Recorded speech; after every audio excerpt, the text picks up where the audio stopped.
Upang subukan ang kanyang bagong kapangyarihan, nagtungo si Fang Yi sa likod ng bundok, isang lugar na madalas niyang gamitin sa pagsasanay. Pagdating niya, nagulat siya nang makitang nakaharang sa daan ang isang malaking karatula na nagbabala na ang bundok ay mapanganib at ipinagbabawal ang pagpasok. Nagtaka siya kung sino ang gumawa nito. Alam niyang walang mga halimaw sa lugar, at duda siyang matutunto ng militar ang kanyang lugar ng pagsasanay ng ganoon kabilis. Napagpasyahan niya na ang tanging grupo na nakakaalam ng kanyang mga gawi at gagawa sa kanya ng ganitong pabor ay ang Spiritual Energy Cultivation Association. Napagtanto niya na ibinigay sa kanya ng asosasyon ang lugar na ito bilang isang pribadong lugar ng pagsasanay, isang paraan upang makuha ang kanyang pabor. Ngumiti siya at nagpas siyang tanggapin ang kanilang alok, gayunpaman, naputol ang kanyang pag-iisip nang matuklasan ng kanyang matalas na pandama ang isang hindi kanais-nais na presensya. Napagtanto niya na may isang intruder na nakalusot sa bundok. Nakaramdam si Fang Yi ng isang pamilyar na aura, katulad ng naramdaman niya sa pabrika, bagaman hindi kasing lakas, nakatago sa mga puno, isang nakakatakot na nilalang na parang unggoy na may nagliliyab na pulang mga mata ang nagmamasid sa kanya. Napansin ni Fang Yi na tila matalino ang hayop, dahil nag-aalangan ito at sinusuri ang kanyang lakas sa halip na basta na lamang sumugod. Dahil nagliliyab na sa enerhiya ang kanyang espada, nagpasya siyang ito na ang perpektong oras para sa isang pagpapakita ng kapangyarihan. Lumitaw ang isang system window sa harap niya, na nagtatanong kung gusto niyang ilagay ang bagong natamong Skyfire attribute sa kanyang Tang Sword. Inilarawan ng system ang Skyfire bilang isang malakas na light attribute, perpekto para sa pagwasak ng kasamaan. May nagliliyab na determinasyon sa kanyang mga mata. Tinanggap ni Fang Yi. Agad na sumabog ang kanyang espada sa isang haligi ng walang katapusang, nagngangalit na apoy, may nasasabik na ngisi, sabik siyang pagsamahin ang walang katapusang kapangyarihan ng Skyfire sa kanyang Crimson Flame Blade technique. Nagpasya siyang ang mutant creature ang magiging unang test subject niya. Nagpakawala si Fang Yi ng isang malaking firestorm sa halimaw, nagulat ang nilalang, lumaki ang mga mata sa takot bago ito tuluyang matakpan ng bagyo ng apoy, na sumisigaw sa sakit.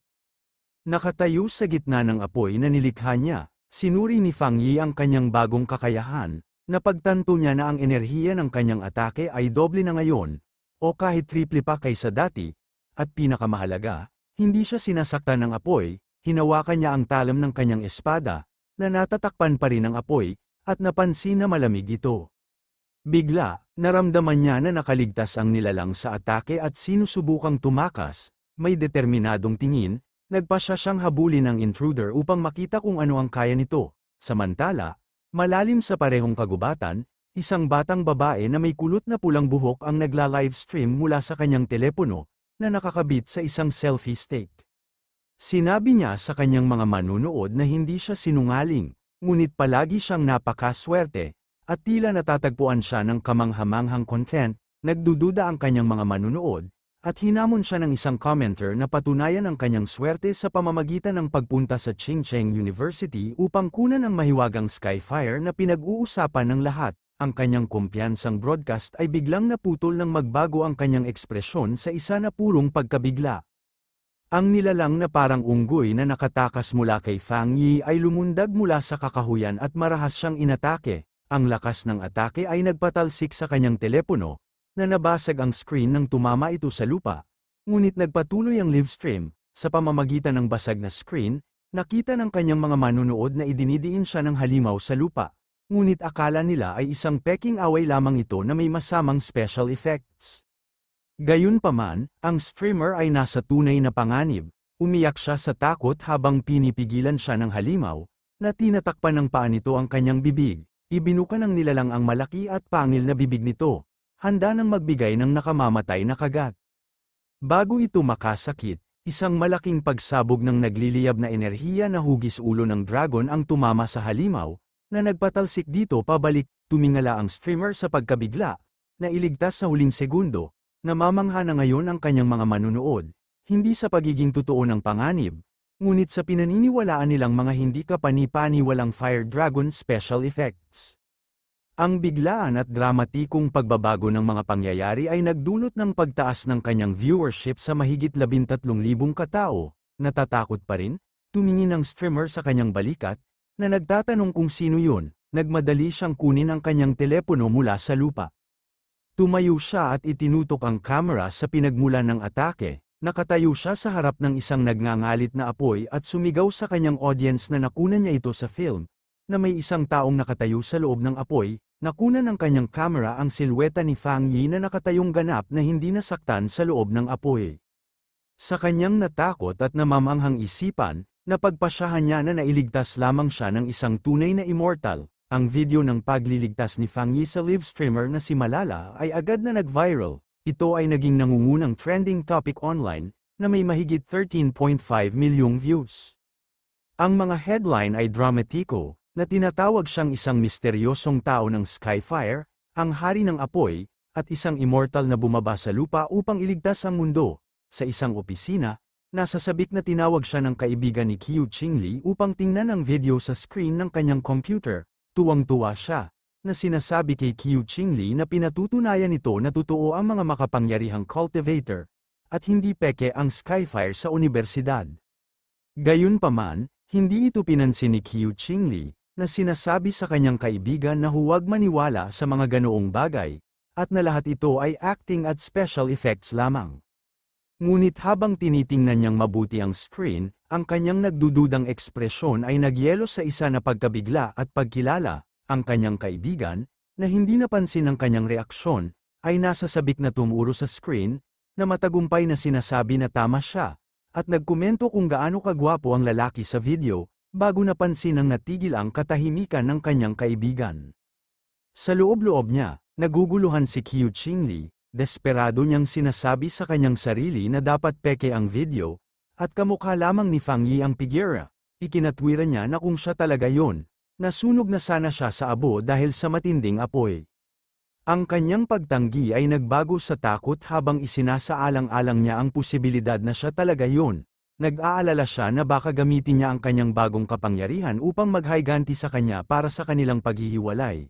Ngunit matigas niyang ipinasya na hindi niya kailanman yuyukuan ang kanyang ulo sa kanya. Anuman ang mangyari, sa ibang lugar, ipinakita ng pulang buhok na pinuno ng Pioneer Squad ni Lin Yi ang parehong video kay Yi sa kanyang telepono. Tinanong ng pinuno kung pamilyar ang lalaki, na nagmumungkahi na siya ang parehong tao na nagligtas sa kanila mula sa nakakatakot na baging, sumang-ayon si Yi na siya nga, at pagkatapos ay nagdagdag ng isang nakamamanghang impormasyon, kamakailan lamang niyang nalaman na isang makapangyarihang master na nakalusot sa Spirit Creation Realm ang nakatira sa kanyang kapitbahayan. Nagsimula siyang magtaka kung ang kanyang tahimik na pinsan at ang hindi kapani-paniwalang pioneer na ito ay maaaring iisang tao. Sa isa pang lokasyon, pinanood din ni Zhang Xiaoya at isang lalaking pioneer mula sa Lava Cave Incident ang video. Nakilala ng lalaki ang fighting stance ni Fang Yi at itinuro kung gaano siya kalakas, habang napansin ng kanyang kasama na ang paraan ng paghawak niya sa kanyang talam ay magkapareho, na napagtanto na napakaswerte nila na nagkaroon ng ganoong makapangyarihang figura sa kanilang panig. Ang balita tungkol sa pampublikong pagpapakita ng kapangyarihan ni Fang Yi ay umabot sa pinakamataas na antas ng dalawang pangunahing organisasyon ng bansa, sa loob ng isang makinis at modernong skyscraper. Malamang na ang punong tanggapan ng asosasyon, tila lumalala ang krisis ng lungsod, kung saan nahihirapan ang kasalukuyang mga pioneer na makasabay. Sa isang mataas na antas na meeting room, hinarap ni Su Qingying ang isang grupo ng mga opisyal. Ipinabatid niya sa kanila na nakikipag-usap ng malalim ang militar kay Fang Yi, at ipinahayag niya ang kanyang matibay na paniniwala na papayag siyang tulungan sila. Samantala, sa isang military command center, tinalakay ni Ji Royen, Major Han Lei, at iba pang opisyal ang bagong intelligence, namamangha sila sa kanyang mabilis na pag-unlad, na tinatawag siyang isang halimaw sa pag-abot sa Spirit Creation Realm ng ganoon kabilis. Pinagdebatehan nila kung ilang high-tier attributes ang maaaring taglayin niya, kung saan napagpasyahan ng isang opisyal na dapat 3 o higit pa, sumang-ayon sila na ang pagtatangkang takutin siya ay hanggal, at ang tanging pagpipilian nila ay ang i-recruit siya. Tinanong ni Major Han Lei kung nagpasya na ang High Command na lapitan siya ng personal.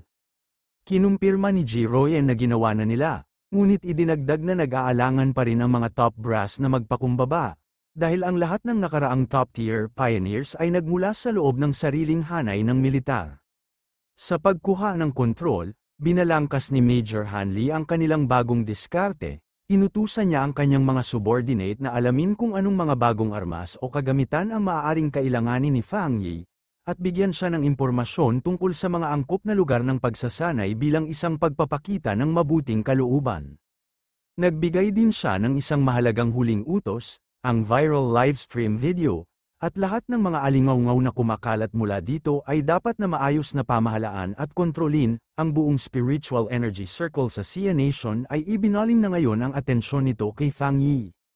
Parehong iniisip ni Su Qingying at Ji Royan ng kanyang kinabukasan, tila nag-aalala si Su Qingying tungkol sa napakalaking pressure na kinakaharap niya ngayon, habang si Ji Royan ay may bahagyang, kumpiyansang ngiti, parehong sabik na naghihintay ang mga babae, mga pinuno ng kani-kanilang grupo, upang makita kung ano ang susunod na gagawin ng pambihirang binata na ito. Sa isang tahimik na silid sa ospital, tumutunog ng tuloy-tuloy ang isang heart monitor, isang misteryosong babae na may mahabang kulay ube na buhok ang nakaupo sa tabi ng kama ng isang hindi nakikitang pasyente, na tinatawag niyang kanyang guro. Mahina siyang nagsalita, na sinasabi sa pasyente na tila nakahanap ng bagong pag-asa ang Sia Nation. Sa paglitaw ng isang taong kasing lakas ni Fang Yi, idinagdag niya, ang mga pagkakataong tuluyang magising ang kanyang guro ay naging mas mataas. Isang araw pagkatapos, sa apartment, nag-aalmusal si Fang Yi at iniisip ang mga pangyayari noong nakaraang araw. Inisip niya kung paano nag-viral ang balita tungkol sa kanyang labanan sa likod ng bundok, dahil lamang sa isang matapang na live streamer na nakalusot sa restricted area para sa views. Habang kumakain siya, napansin niya na ang video ay ganap na naalis na sa internet, at ang account ng live streamer ay naban, na tama niyang ipinapalagay na gawa ito ng militar o ng Spiritual Energy Association. Ang kanyang mga casual na pag-iisip ay biglang naputol nang mapagtanto niya na may mali. Ang kanyang pinsan, si Lin Yi, ay hindi umuwi noong nakaraang gabi at hindi siya pinadalhan ng anumang mensahe. Nakita niyang napakakaiba nito, kahit na nasa isang misyon siya. Lumalaki ang pakiramdam ng pagkabalisa habang sinusubukan niyang tawagan siya. Ngunit dumiretso ang tawag sa isang out-of-service message. Ngayon ay talagang nag-aalala na alam niyang may mali at nagpas siyang kailangan niya siyang hanapin. Samantala, malalim sa isang madilim at maulap na kagubatan, nawawala at nakulong si Lin Yi at ang pulang buhok na pinuno ng kanyang pioneer squad. Tinanong ng pinuno si Yi kung may ideya siya kung gaano na sila katagal doon. Tinansya ni Yi na mga 10 oras na. Ngunit hindi na niya masubaybayan.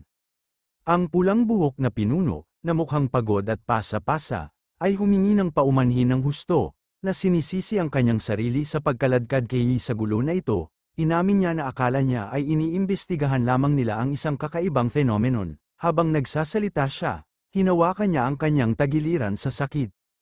Sinabi ni Yi sa kanya na huwag nang humingi ng paumanhin, na iginigiit na ang kanyang sariling kakulangan ng lakas ang problema.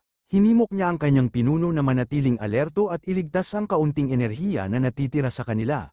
Habang sinusubukan niyang manatiling malakas, ang kanyang mga iniisip ay napunta sa napakalakas na master na nasaksihan niya, na nagnanais na magkaroon siya kahit isang maliit na bahagi ng kanyang kapangyarihan upang iligtas sila.